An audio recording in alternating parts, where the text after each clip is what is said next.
श्री राम, जय श्री बालाजी महाराज। बाबा के प्यारे चैनल पर आपका स्वागत है। सबसे बड़ी बात, अगर तंत्र से परेशान हो, शमशानिक तंत्र अगर आपके ऊपर किया गया है या घर पर, परिवार के किसी भी सदस्य पर अगर कोई भी तंत्र है या कोई भी क्रिया आपके ऊपर बिठाई हुई है तो आप स्वयं पहचान सकते हो। मैं कुछ ऐसे लक्षण आपके सामने बताऊंगा। अगर तंत्र हुआ है, इससे बचना बहुत जरूरी है। अगर नहीं बचते तो आपके परिवार में, आपके घर में, आपके कारोबार में ये एक संक्रामक रोग की तरह जो है विषैले रूप में फैल जाता है और आने वाली पीढ़ी इसका खात्मा करते करते खुद भी जो है डिस्टर्बेंस हो जाती है। तो अगर आप इस चीज को रोकना चाहते हो, खत्म करना चाहते हो, तो कुछ प्रक्रियाएं मैं आज आपको बताऊंगा। अगर पहले तंत्र होने के लक्षण, जब कभी भी आपके परिवार पर तंत्र होता है तो घर के अंदर शमशानिक तंत्र होता है तो स्मेल बहुत आती है किसी भी प्रकार की, जैसे कि मुर्दे के सड़ने की स्मेल, जिस प्रकार से चिता जलने की स्मेल या कोई चीज सड़ रही है, इस प्रकार की स्मेल जो है आपके घर में रहेगी।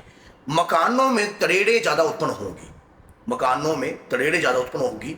बाहर आप बिल्कुल सही रहते हो, घर में जैसे आप प्रवेश करते हो घर में उत्पात होने लग जाता है, लड़ाई झगड़ा होने लग जाता है और शरीर का हिस्सा बीमार रहता है। मान लीजिए आधा शरीर में दर्द, आधा सिर में दर्द और आधी शरीर के टांग में जैसे कि और हाथ और बाहों में आपको अधरंग जैसा महसूस होता है कि जैसे कि कुछ अधरंग जैसा पेन आपको महसूस होगा। ये शमशानिक क्रिया के लिए है। और शरीर पर जैसे नीले धब्बे पड़ सकते हैं आपको और स्क्रैच के निशान पड़ सकते हैं। शमशानिक तंत्र एक मसान प्रक्रिया के द्वारा भी जगाकर आपके ऊपर किया जाता है कि मसान प्रक्रिया आपके ऊपर, काली की चौकी भी आपके ऊपर छोड़ी जा सकती है, भैरव की भी, शमशान भैरव की भी चौकी आपके ऊपर छोड़ी जा सकती है, भैरवी की चौकी भी आपके ऊपर छोड़ी जा सकती है। तो कई प्रकार के लोग हथकंडे अपनाकर आपको बर्बाद करने के लिए सोच सकते हैं। ऐसे में आपको तो कुछ पता नहीं है, आप किस प्रकार इन चीजों से निकल पाओगे। आपको कोई ज्ञान नहीं है, आपको पता नहीं है कि इन चीजों से निकलने का क्या रास्ता है। लेकिन मैं आपको आज एक बात बताता हूं कि आपको महाभारत के रूप में एक बात हमेशा समझ लेनी चाहिए कि जब भगवान श्री कृष्ण रथ पर विराजमान थे और सामने कर्ण था, उसने अपनी शक्ति का बल दिखाने का प्रयास किया। अगर आप हनुमान जी के सानिध्य में हो या अपने इष्ट के सानिध्य में हो, कोई आपको कितना भी प्राप्त करने की कोशिश करे तो आपको घेर नहीं पाएगा। आपको हनुमान जी की शरण में रहना चाहिए। अगर जो बच्चा हनुमान जी की शरण में रहता है, हनुमान जी उसके ऊपर हमेशा उपकारिक रूप की कृपा जरूर करते हैं। आपके घर में अगर तंत्र हुआ है, कुछ बातें, हनुमान जी का सात्विक रूप इसमें कार्य नहीं करेगा। आपको हनुमान जी के पंचमुखी रूप को जगाना पड़ेगा। अब पंचमुखी रूप को जगाने के लिए जो है क्या कार्य करना चाहिए, कम से कम बजरंग बाण का पाठ। बजरंग बाण का पाठ किस रूप से करना है, किस तरीके से करना है, यह समझ लीजिए। बजरंग बाण का पाठ जो है, आपको कपूर को थोड़ा सा कपूर ले लीजिए, उससे चूड़ा कीजिए। चूड़ा कर लौंग का तेल पंसारी से आपको मिल जाएगा, लौंग का भी थोड़ा चूड़ा कर लीजिए और लौंग का तेल भी ले लीजिए। और साथ में कहते हैं कि लौंग के अंदर बहुत शक्ति होती है। आप कभी भी देख लेना, अगर आपके दांत में दर्द होगा, आप लौंग लगाओगे तो एकदम चिरमराहट मच जाएगी आपके और सुन्न हो जाएगा वही हिस्सा। इसी प्रकार से जब आपके घर में कपूर और लौंग का मिश्रण आप तैयार कर लोगे और इस मिश्रण में लौंग का तेल डालोगे और साथ में गाय का थोड़ा सा घी, एक किस्म की छोटी गोली तैयार हो जाएगी। इस गोली को आपने प्रतिदिन बजरंग बाण के 7 पाठ पढ़कर अपने, अगर आपको अपने ऊपर लगता है या अपने परिवार के ऊपर लगता है तो पूरे परिवार के ऊपर से 7 बार वार कर, आगे के हिस्से से लेकर नीचे तक 7 बार वार कर आपको गाय के उपले पर रखकर घर में धुनी करनी चाहिए और इस धुनी को सूंघाना चाहिए। खुद भी सूंघो, घर के लोगों को भी सूंघाओ और साथ में आपका एक तो मन हल्का रहेगा और साथ में मन में शांति आपको महसूस होने लग जाएगी। बजरंग बाण का पाठ निमन स्वर में कभी मत करना। बजरंग बाण एक ऐसा पाठ है जो स्वयं बाण रूप में चलता है। अगर आपने, मान लीजिए कोई दुष्ट आपके साथ अत्याचार कर रहे हैं, आप जो है शमशान की क्रियाओं को नहीं जानते हो, आपको पता नहीं है कि इस प्रकार की चीजों से कैसे लड़ा जा सकता है, किस प्रकार से बचा जा सकता है, फिर क्या करें ऐसे में, कैसे में किस प्रकार से कार्य करें और कैसे सोचें। ऐसे में आपको हनुमान जी की शरण ही बचा सकती है।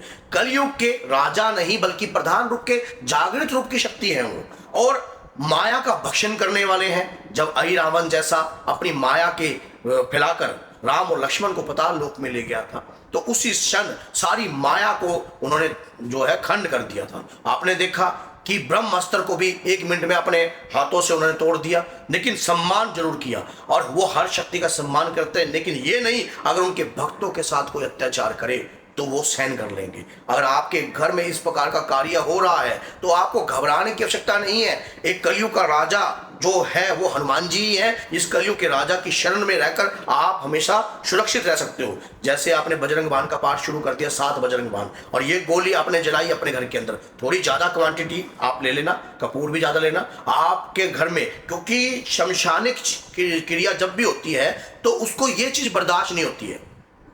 जब आप ये प्रक्रिया घर में करते हो और बजरंग बाण के साथ करते हो, बजरंग बाण में क्या है, निश्चय प्रेम प्रीति दे विनय करे सम्मान ते के का सकल सुख सिद्ध करे हनुमान, जय हनुमंत संत हितकारी। मान लीजिए संतों के हित करने वाले देवता, सुन लीजिए प्रभु अर्ज हमारी, जन के काज विलंब न कीजिए, आतुर दो ही मां सुख लीजिए।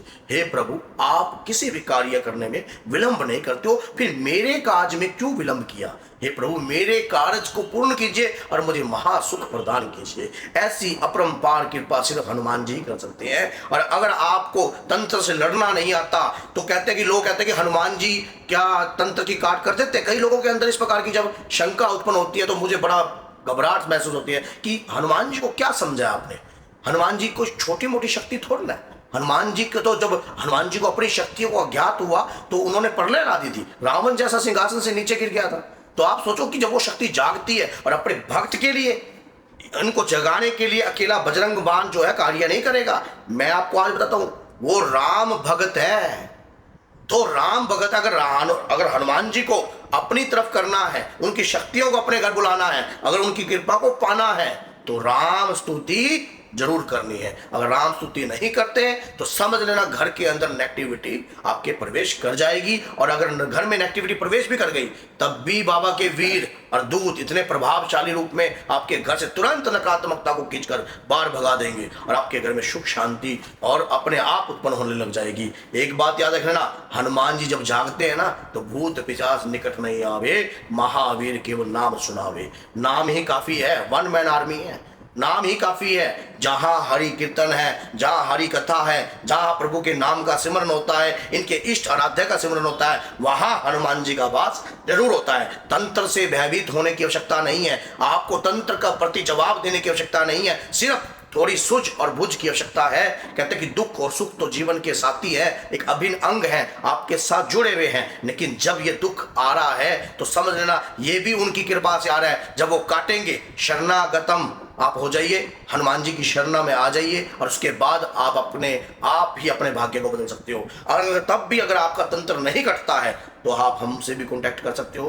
भूत प्रेतों या किसी भी प्रकार की समस्याओं से हमारा नंबर चैनल पर दिया गया है, हमसे कांटेक्ट कर भी आप इस प्रकार की नकारात्मकता को खत्म करा सकते हो। तो बोलिए जय सीताराम, जय श्री बालाजी महाराज। इस वीडियो को अपने तक रखकर अन्याय मत करना, कम से कम 10 लोगों तक जरूर शेयर करना। तो बोलिए जय सीताराम, जय